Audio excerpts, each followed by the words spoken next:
예, 반갑습니다. 벌써 5월도 다 끝나가네요, 그죠? 마지막 주가 됐습니다. 초파일은 잘 보내셨습니까? 예, 또 이번에도 마찬가지로 코로나 시대의 두 번째 부처님 오시는 날이었는데 무탈하게 잘 보내셨는가 잘 모르겠습니다. 그래도 잘 얼굴들 보니까 다 잘 보내신 것 같아요. 예. 자, 프린트 다 받으셨습니까? 예, 오늘은 조금 긴 내용이긴 한데 이걸 가지고 몇 마디 좀 부처님 말씀을 좀 드려볼까 합니다. 부처님께서 인멸이란 말은 이제 완전한 열반에 들어가시고 80세를 일기로 완전한 열반에 들어가신 뒤에 그 부처님께서 남기신 평생 동안 남기신 그 가르침을 모으고자 하는 이제 그 움직임이 있었어요. 그걸 일러서 인도 말로는 쌍기티라고 하고 우리는 이제 그걸 한문으로 결집이다라고 합니다. 또는 합송이다라고 얘기하는데 무슨 말이냐면은 부처님께서 남기신 말씀이 어떤 것이었는지 남아있는 살아있는 제자들이 그 말씀을 다 같이 인가하고 그것이 정말로 부처님 말씀에 합당하다고 한다면 그걸 암기해서 구전으로 입과 입을 통해서 제자들에게 전달하는 것, 이걸 얘기합니다. 그래서 부처님 당시에는 부처님의 말씀이 경이라고 하는 글자로 남겨진 게 아니고 대략 5, 600년 정도까지는 5, 600년 정도의 긴 기간 동안은 입에서 입으로 전해집니다. 결국은 이제 외워서 전해졌다는 거죠. 한 600여 년이 지난 후에야 비로소 우리가 현재 읽고 보는 경전이라고 하는 글자로 이제 기록이 되게 됩니다. 그런데 특이한 것은 부처님 당시에 결집이 이루어졌던 장소는 마가다국의 왕사성이라는 데입니다. 마가다국 왕사성.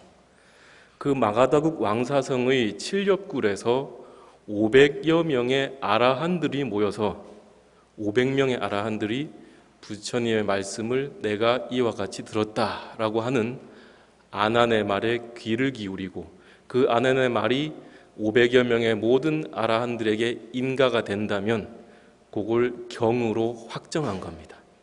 그래서 경이 구전 내려오는 거고 그 내려오는 전승되어 오는 그 말을 인도 말로 하면 아가마라고 했습니다. 아가마. 전승이라는 뜻이거든요. 근데 이 아가마를 한문으로 음을 따와가지고 아함이라고 합니다. 그래서 우리가 흔히 아는 아함경이라고 하는 것은 그렇게 구전되어서 내려오던 부처님의 말씀을 경으로 기록한 것이고 그걸 한문권에서는 아함경이다라고 얘기를 합니다. 그리고 이제 그거 말고도 이제 다른 언어로 또 저장된 것이 있는데 다른 언어 가운데에 오늘날 빨리어라고 하는 게 있습니다. 빨리어, 남방에 이 빨리어로 모여진 부처님의 그 아가마 전승된 내용은 니까야라는 이름으로 이제 오늘날 전해지고 있습니다. 그래서 아함경이라던가 니까야라던가 다 부처님으로부터 이제 구전되어서 기억된 내용을 경으로 만든 겁니다. 그런데 특이한 것은 이 부처님 당시에 모인 그 분들이 누구였느냐라고 하면 500명의 아라한이었다는 거죠. 그러다 보니까 결집된 내용이 주로 스님들을 위해서 설해진 내용들이 경으로 많이 만들어집니다. 그러다 보니까 주로 불교를 우리가 접하다 보면 무슨 내용들이 많아요? 세상은 무상하다. 모든 것들은 무상하다 그러잖아요. 영원한 것이 없다. 모든 것에 나라고 할 만한 것이 없다.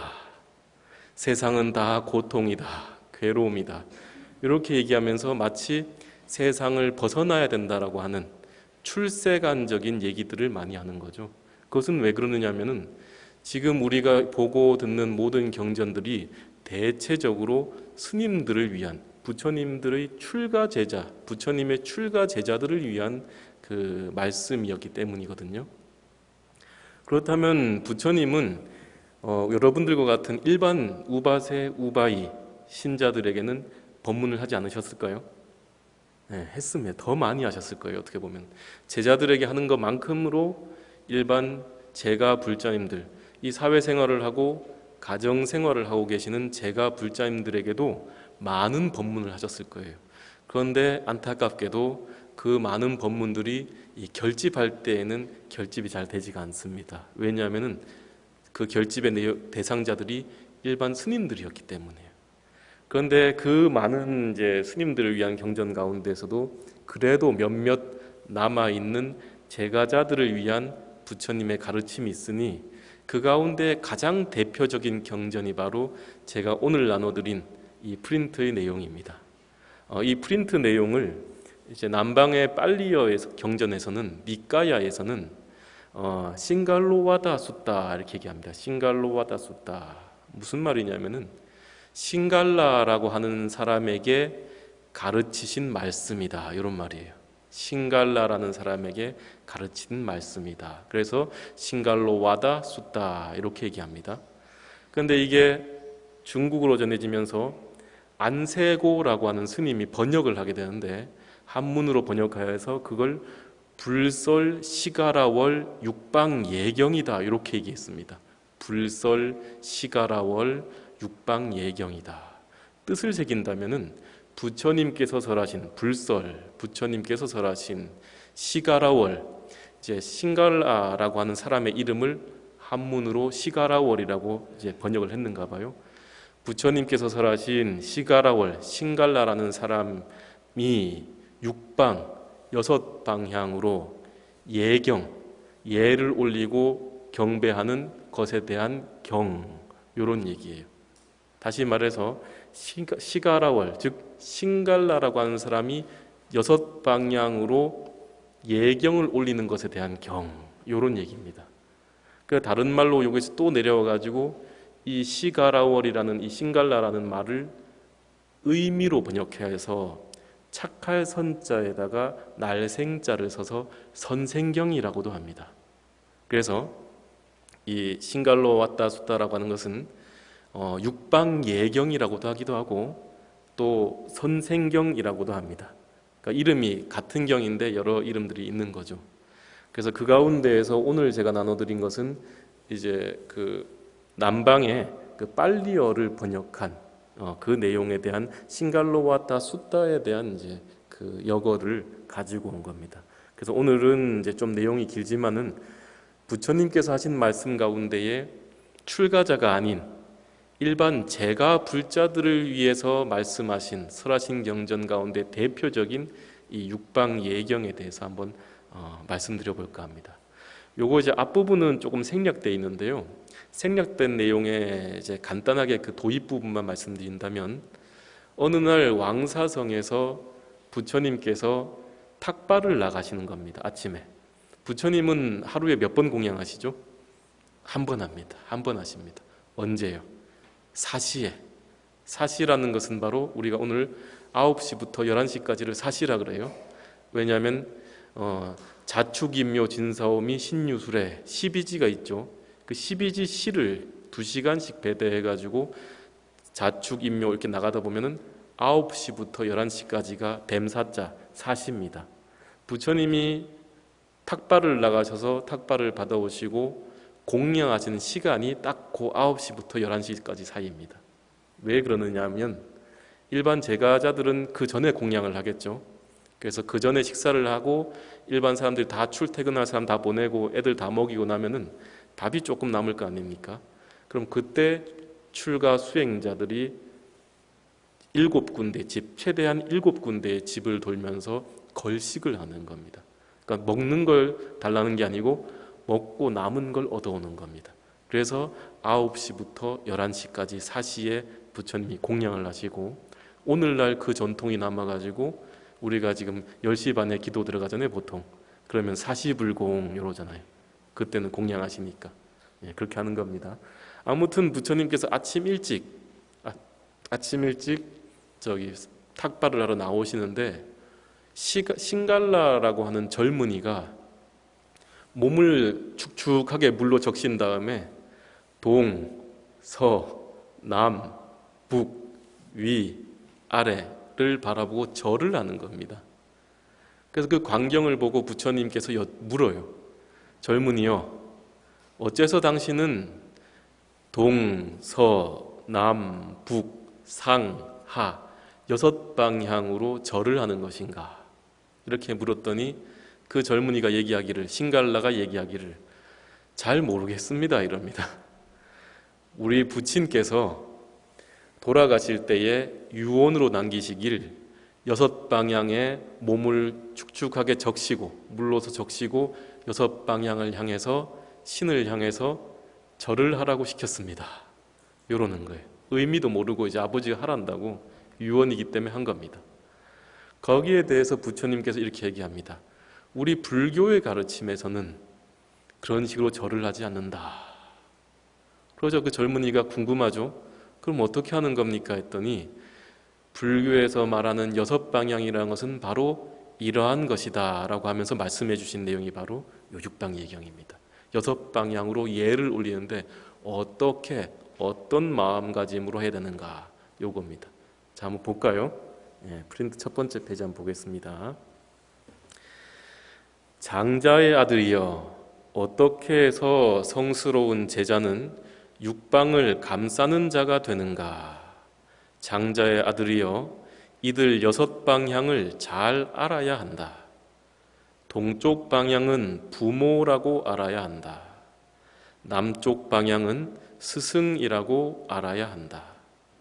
서쪽 방향은 자식과 아내라고 알아야 한다. 북쪽 방향은 친구와 동료라고 알아야 한다. 아래 방향은 하인과 고용인들이라고 알아야 한다. 위 방향은 사문과 바라문이라고 알아야 한다. 동서남북에 뭘 배대한 거예요? 부모님과 또는 자식과 동료와 부인과 스승과 또는 사문과 바라문이라는 것은 종교인을 얘기하는 겁니다. 그죠? 종교인들에 대해서 예경을 올려야 된다라고 얘기하는 겁니다.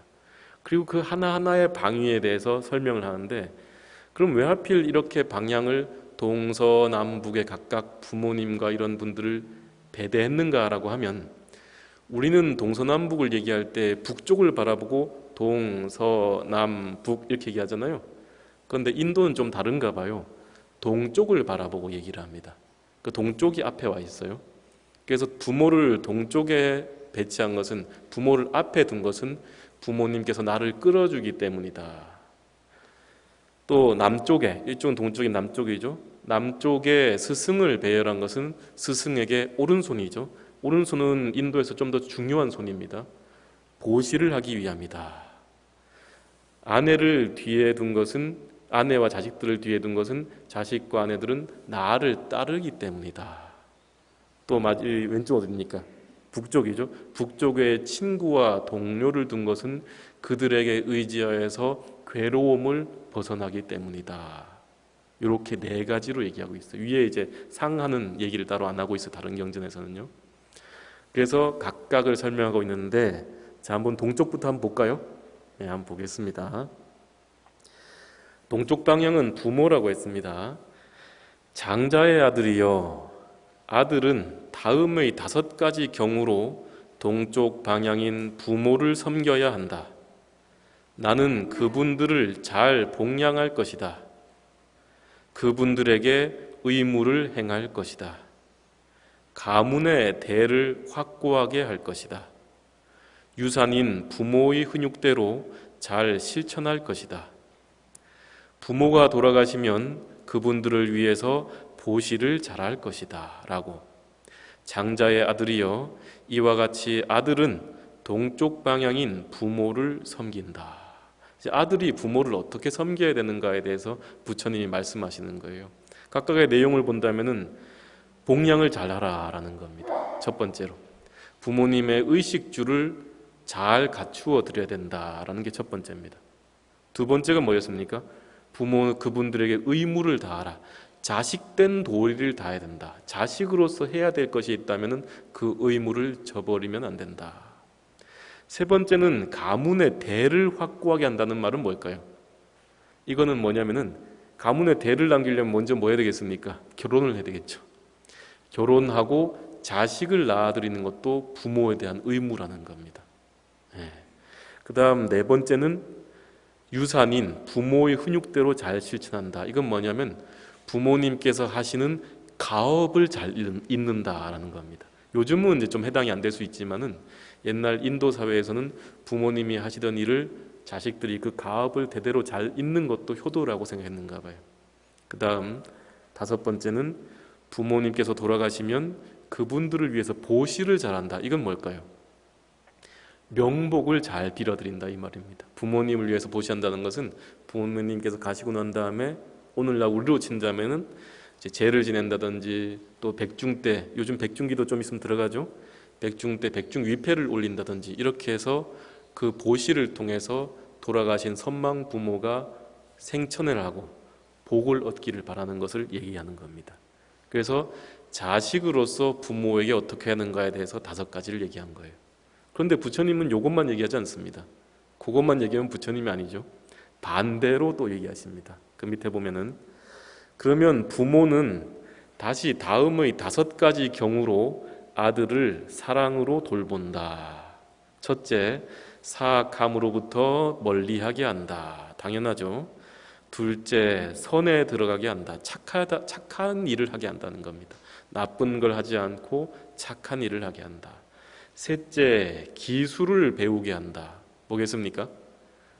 공부시켜주는 거예요. 학교 보내고 뒷바라지 해주는 거. 요걸 이제 여기서 이제 기술을 배우게 한다 이렇게 되는 거겠죠. 네 번째, 어울리는 아내와 맺어준다. 옛날에는 어떻게 했습니까? 부모님들이 자식들 혼사를 책임지고 집안과 집안을 연결시키죠. 아마 그러다 보니까 이런 얘기가 나오는데 요즘은 뭐 시집장가 안 간 사람들이 더 많잖아요. 안 그렇습니까? 예. 요즘 주변에 둘러보면 그것 때문에 다들 이제 절에 나오시는 분들도 좀 걱정이 있으시더라고요. 그래서 그 절에 나오는 법부한테 물어보면 뭐라 하냐면 스님 저는 비혼주의자입니다 이렇게 얘기합니다. 그 비혼이란 말을 써요. 안일비자에 혼인할 혼자. 혼인을 하지 않는다는 거죠. 누구에 의해서? 자기 선택에 의해서. 그래서 제가 그 법부님한테 얘기했습니다. 혼인하지 않는 것은 스님으로 족하니까 너는 가거라 라고 했더니 예, 생각해보고 저는 자유의 삶이 더 좋습니다라고 합니다. 근데 바깥 생활을 하면은 스님들이야 절에서 부처님 다 보살펴주지만은 니들은 혼자 살다 보면 안 된다. 무조건 짝을 찾아가거라 하면 이제 그 다음부터 알겠습니다 이럽니다. 아무튼 비혼을 하면 그 선택의 문제긴 한데 요즘은 혼인을 좀 강요하지 않는 그게 좀 있는가 봐요. 또 사회적 연령이 학업을 마치고 취직을 하는 연령이 너무 많아지다 보니까 이게 혼인 연령도 더 뒤로 가버립니다. 희한하게 그죠? 그 다음에 5번째가 뭐냐라고 하면 적당한 때에 유산을 물려준다는 거예요. 적당한 때라는 말이 더 중요합니다. 그냥 물려주는 게 아니고 언제요? 적당한 때에. 그럼 여러분들은 언제가 적당한 것 같습니까? 자식놈들 장가가고 난 다음에 시집장가 간 다음에요? 아닙니다. 내가 이제 이 세상을 하직할 때쯤 됐다 싶을 때요. 그 전에 곡간열쇠 넘겨주면은 어찌 될지 모릅니다. 요즘 우리 사회가 가지고 있는 큰 문제점 중에 하나가 뭐냐면요. 노인 빈곤 문제입니다. 노인 빈곤 문제. 그럼 노인 빈곤 문제가 왜 일어나느냐라고 하면 우리나라가 유독 자식들에 대한 그 뭐랄까 관심 애정이 크거든요.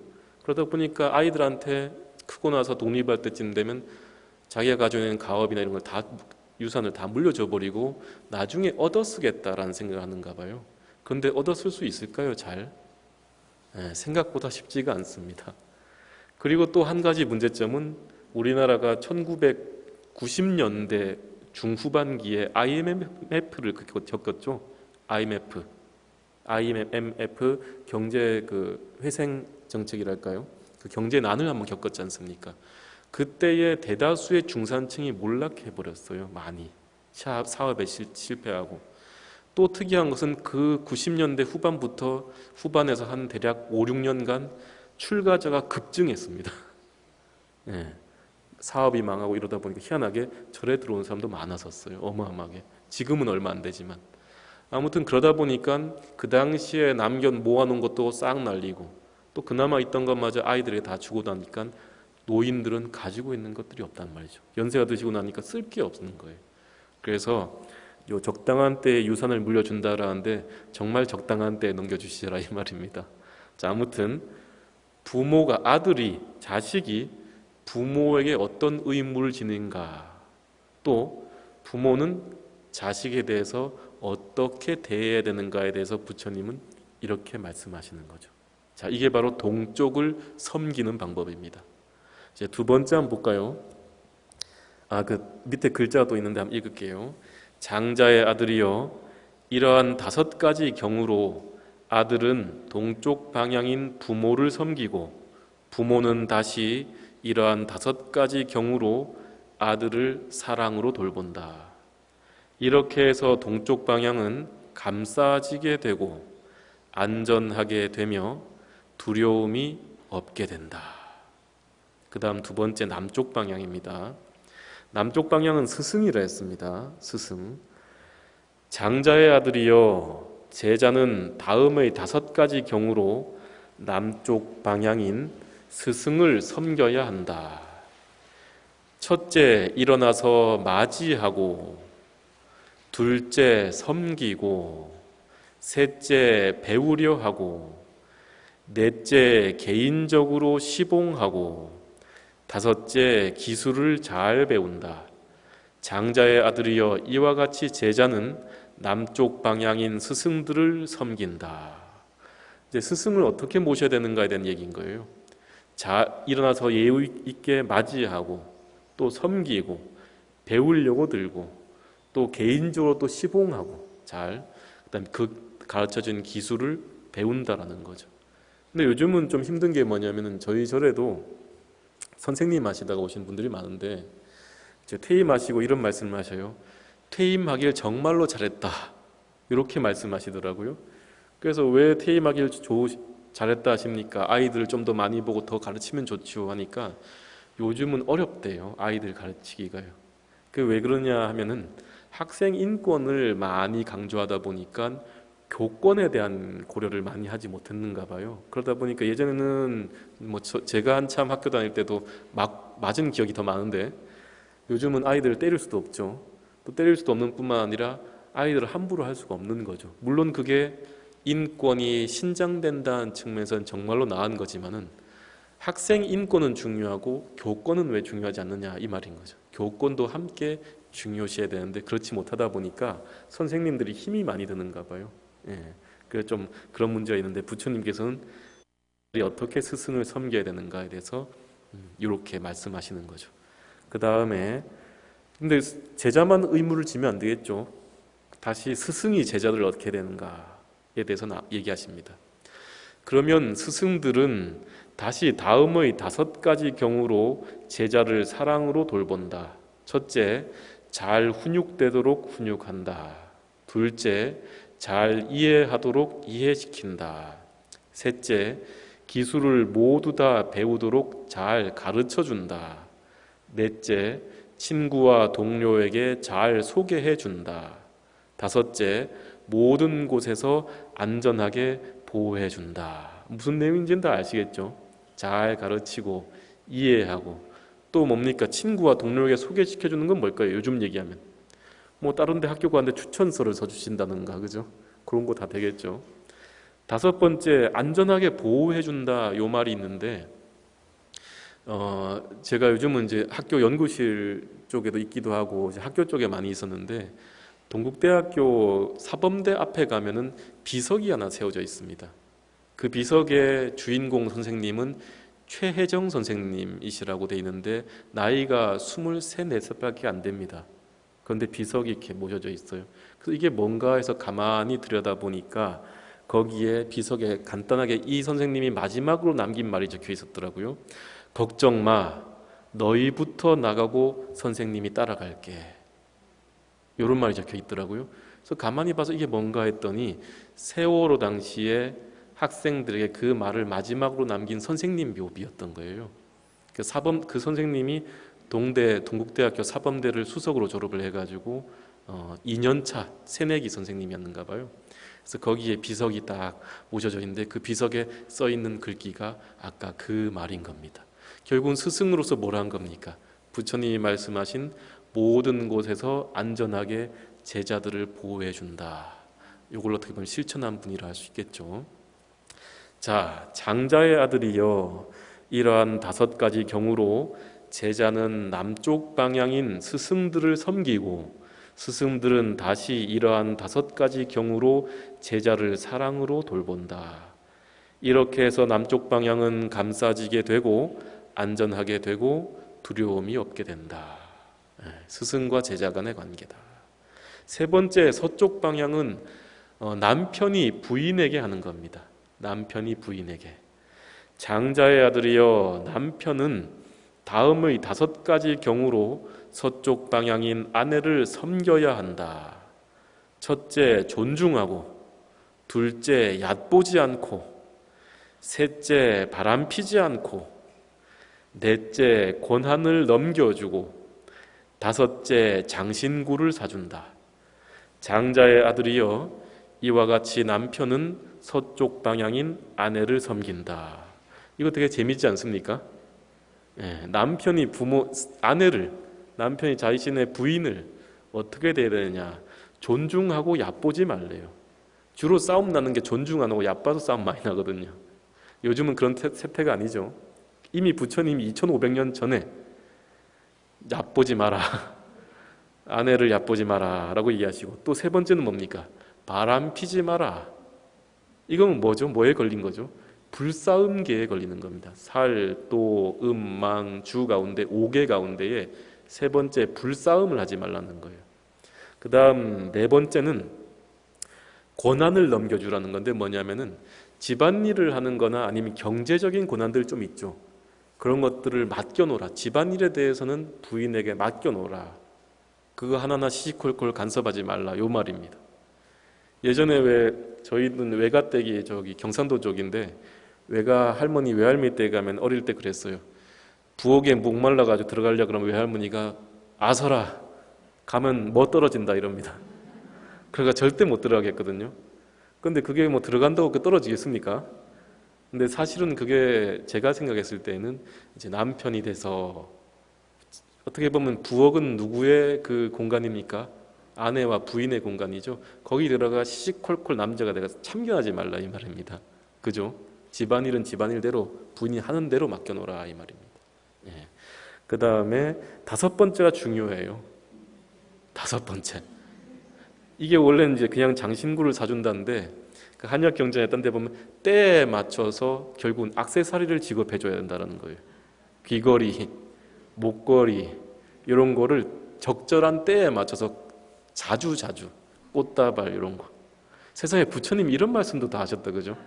때에 맞춰서 액세서리 제공하라는 겁니다. 요즘 같았으면 이제 성형한다 그러면 성형도 하고, 전 뺀다 그러면 전 빼는 비용도 되고 하라는 겁니다, 그죠? 그래서 부처님이 이런 말씀을 하셔요. 남편이 부인에게 해야 된다. 근데 이제 남편만 하면 또 억울하잖아요. 아내가 남편에게 할 게 또 있어요, 밑에. 그러면 아내는 다시 다음의 5가지 경우로 남편을 사랑으로 돌본다. 첫째, 맡은 일을 잘 처리하고, 둘째, 주위 사람들을 잘 챙기고. 이건 뭐겠습니까? 남편 회사 사람들이나 시댁 식구들을 얘기하는 거예요. 셋째, 바람피지 않고. 이건 공통적이다, 그죠? 부부간에. 넷째, 가산, 즉 집안의 재산을 잘 보호하고. 5째, 모든 맡은 일에 숙련되고 게으르지 않는다. 이렇게 얘기하는 거예요. 그런데 이 부처님이 특히 이제 남편에게도 많은 이제 짐을 지웠지만은, 옛날에 그 급고독 장자라고 해서 기원정사를 지은 그 장자가 있습니다. 이 장자의 며느리가 옥야라는 며느리가 있었어요. 이 옥야라는 며느리에게 훈계하는 내용을 담은 옥야경이라는 또 경도 있습니다. 거기 보면은 맨날 놀고 남편 험담하고 누워 자고 하는 그 며느리를 어떻게 할 수 없으니까 부처님이 가가지고 설법한 내용이 나오거든요. 거기에 이제 간단하게 얘기 드린다면, 그 부인, 아내로서 7가지 종류의 아내가 있다라고 얘기합니다. 그 7가지가 뭐냐면은, 첫 번째는 살인자 같은 아내다. 악처가 세 종류가 있어요. 두 번째는 도둑 같은 아내다. 세 번째는 사나운 여주인 같은 아내다. 그래서 그 사람들에 대해서 설명할 때 간단히 읽어봐 드릴까요?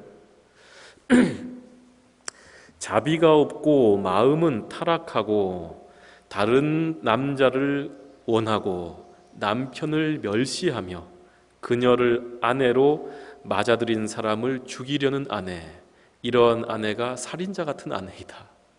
두 번째, 기술이나 장사, 농장 일을 통해서 남편이 벌어들인 재산을 자신을 위해서 조금씩 훔쳐내는 아내, 이런 아내가 도둑 같은 아내이다.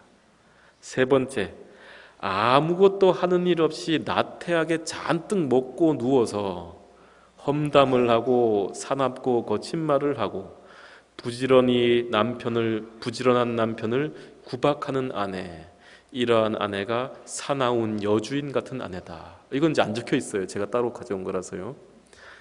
그렇게 해서 세 가지 아내가 악처라는 거예요. 근데 네 가지 선처가 있네. 선처가 뭐냐? 항상 남편에게 친절하고 이익을 주며 마치 어머니가 외아들에게 하듯이 그렇게 남편을 돌보고 남편이 벌어들인 재산을 조심해서 지키고 감독하는 아내, 이런 아내가 어머니 같은 아내이다. 마치 여동생이 언니에게 대하듯이 남편을 지극한 공경심으로 대하며 남편의 뜻을 겸허히 수용하는 아내, 이런 아내가 누이 같은 아내이다. 헤어졌던 친구들이 서로 환영하듯이 남편 앞에서 항상 즐거운 모습이며 훌륭한 태생의 계행을 지키고 헌신적인 아내, 이러한 아내가 친구 같은 아내이다. 몽둥이도 두려워하지 않고 성내지 않으며 잘 참아내고 마음은 고요하고 깨끗하고 남편의 뜻을 순순히 따르는 아내, 이러한 아내가 하녀 같은 아내이다. 옥야야, 너는 어떠한 아내가 되려냐 하니까 옥야가 저는 부처님 뉘우칩니다. 하인과 같은 아내가 되겠습니다. 이렇게 얘기하는 게 옥야경의 내용이에요. 아무튼 갑자기 아내의 의무만 얘기했는데 며느리를 꾸짖은 내용입니다. 부처님께서. 그 다음에 한번 볼까요? 남쪽 방향에 대해서 한번 가볼게요. 스승들에 대해서 한번 가볼게요. 스승들 했죠, 그죠? 아내 했고, 네 번째 북쪽 방향으로 가볼게요. 친구와 동료로 한번 가보겠습니다. 장자의 아들이여, 선남자는 다음의 5가지 경우로 북쪽 방향인 친구와 동료들을 섬겨야 한다. 첫째, 베풀고, 둘째, 친절하게 말하고, 셋째, 그들에게 이익이 되도록 행하고, 넷째, 자기 자신에게 하듯이 대하고, 다섯째, 언약, 약속을 어기지 않는다. 장자의 아들이여, 이와 같이 선남자는 북쪽 방향인 친구와 동료들을 섬긴다. 즉 베풀고 잘 대해주고, 또 제일 중요한 게 뭐냐면 친구와 동료들을 자기 자신을 대하듯이 대하라. 이 말이 제일 중요한 거죠. 이렇게 하다 보면은 이제 그것이 바로 북쪽 방향을 섬기는 방법이다. 그러면 친구와 동료들은 다시 다음의 5가지 경우로 선남자를 사랑으로 돌본다.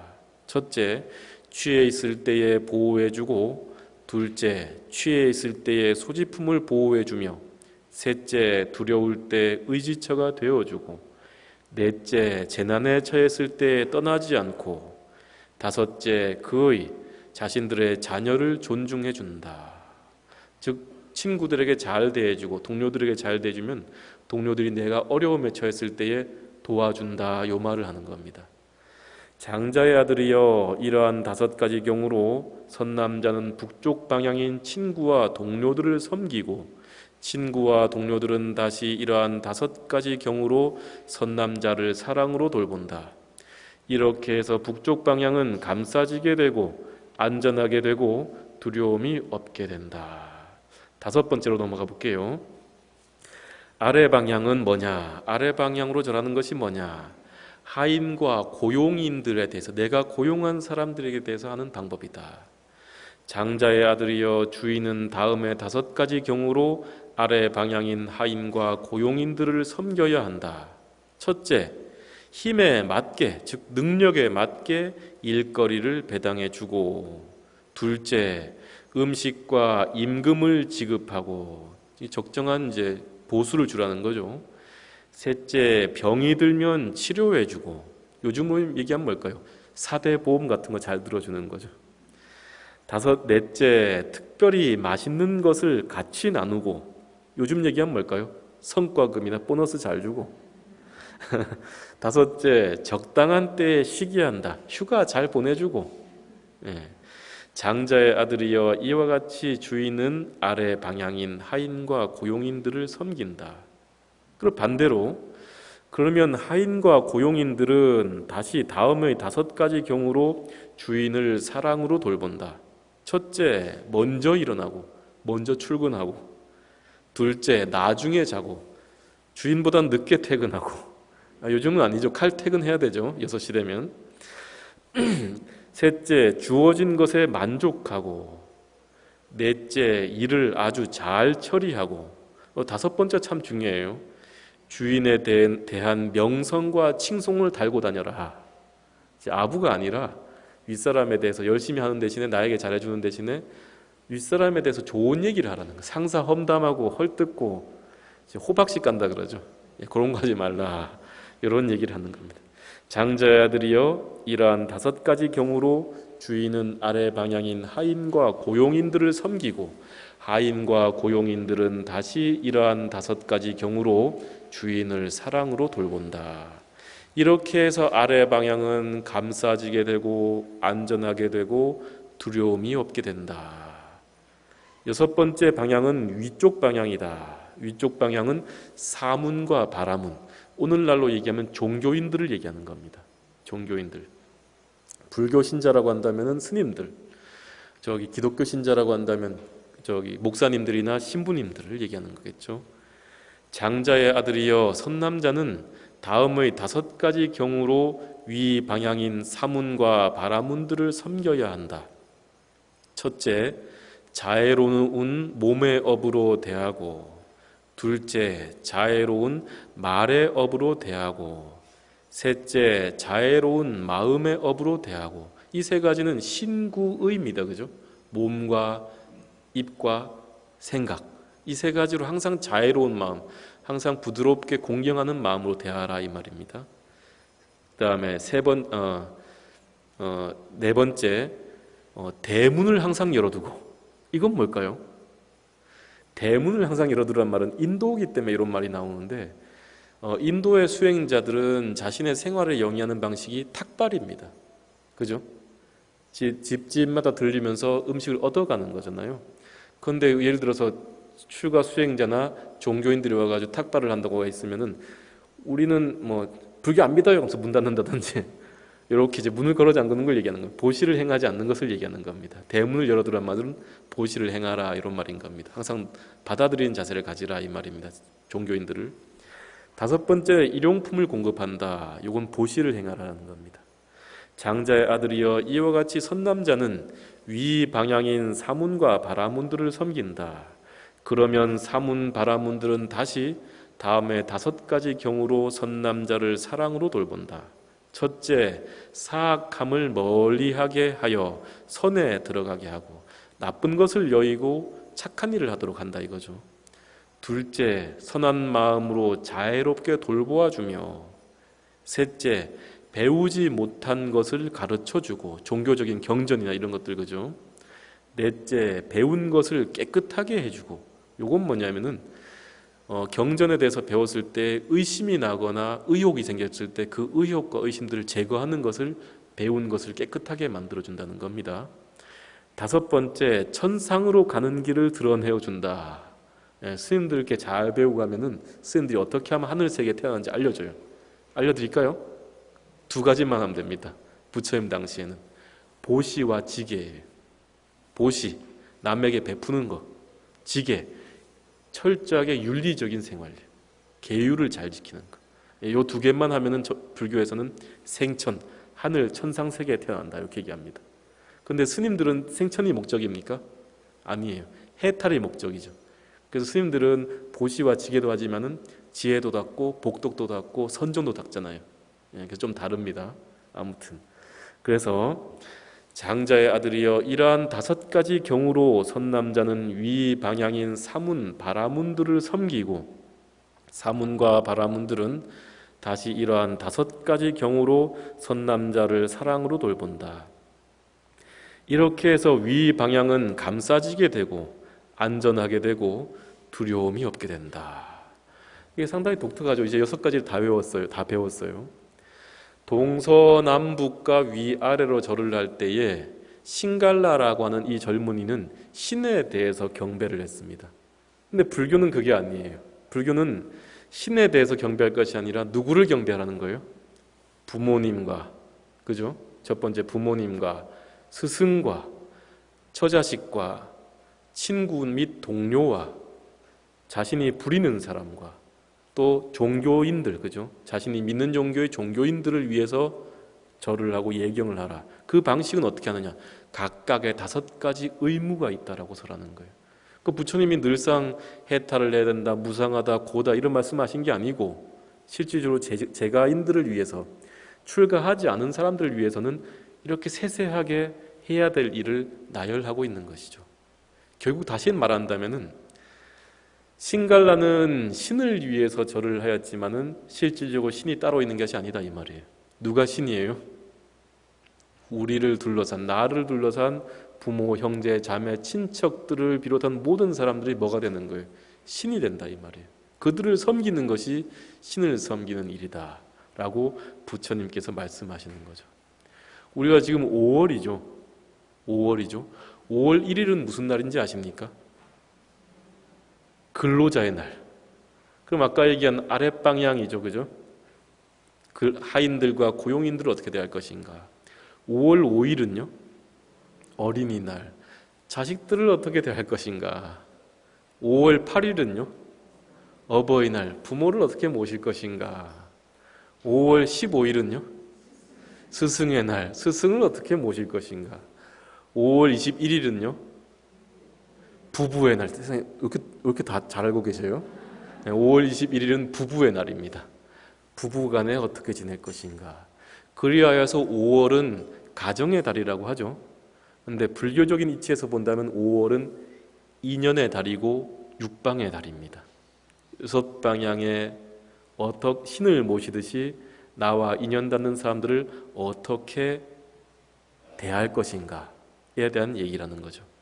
그래서 우리가 이제 여기서 항상 나오는 말이 있죠. 내가 그를 어떻게 대했을 때에 또 그가 나를 어떻게 대했을 때에 그 방향은 어떻게 된다서 항상 끊이지 않고 나오는 후렴구가 있었어요. 그 방향은 감싸지게 되고 그 방향은 안전하게 되고 그 방향에는 두려움이 없게 된다. 결국 인간관계가 원만하게 되어간다라는 거죠. 우리가 주로 세상살이 하면서 소갈이 하는 경우가 대체적으로 뭐냐면요. 인간관계입니다. 소갈이 하는 경우의 대부분이 인간관계에서 소갈이 하지, 물론 의식주도 가능하지만 의식주보다 더 힘든 게 인간관계에서 오는 어떤 어려움들에서 소갈이를 많이 하죠. 근데 부처님은 이미 6방향의 인간관계를 어떻게 맺어줘야 되는가에 대해서 이제 말씀하시게 되는 거죠. 내가 남에게 바란 만큼 남이 나에게 해줘요. 또 내가 남에게 바란 만큼 남에게 해주면은 남도 나에게 그와 만큼 해준다 이런 말입니다. 그래서 우리가 흔히 부처님의 가르침을 연기법이다, 인연법이다 이렇게 얘기하는데 스님들에게 설해진 인연법은 무상법문입니다. 세상 모든 것들은 연기, 인과 연이 모여서 만들어졌으니 영원하지 않고 다 흩어진다. 언젠간 사라지는 것이니까 거기에 집착하지 말라가 스님들, 출가자들을 위한 연기법, 인연법이라고 한다면은 제가자들을 위한 부처님의 인연법은 바로 이 육방예경입니다. 그래서 우리가 흔히 불교를 배울 때에 무상하다, 고다, 공이다라고만 얘기하지만은 실질적으로 그것은 출가자들을 중심으로 한 가르침이라는 거죠. 아까 얘기했듯이 부처님의 가르침은 제가자들에 대한 가르침은 좀 더 섬세하고 좀 더 현실적인 이런 부분들, 각자의 자리에서 어떤 역할들을 해야 될 것인가에 대한 말씀을 이렇게 구체적으로 하고 계신다라는 겁니다. 예. 창조신이 따로 있지 않죠. 부모는 나를 창조한 창조신이죠. 또 각각의 사람들은 나는 제가 여기 있으면은 스님이 되고요. 법사가 되지만은 저희 어른스님 밑에 가면은 제자가 되고요. 저희 부모님께 가면은 아들이 되고요. 그죠? 그죠? 또 도반 옆에 가면 친구가 됩니다. 이렇게 나라는 모습이 정해지지 않는 무아의 이치라는 거예요. 그런데 무아라고 하더라도, 나라고 하는 것이 정해지지 않더라도 그 각각의 역할에 맞는, 각각의 자리에 맞는 자신들의 역할을 최선을 다하는 것이 진짜 부처님의 가르침이라고 생각합니다. 오늘 5월 이제 마지막 주를 맞아가지고 부처님께서 남기신 육방 예경을 끝으로 오늘 법문 마무리하겠습니다. 다 같이 부처님 되십시오. 예.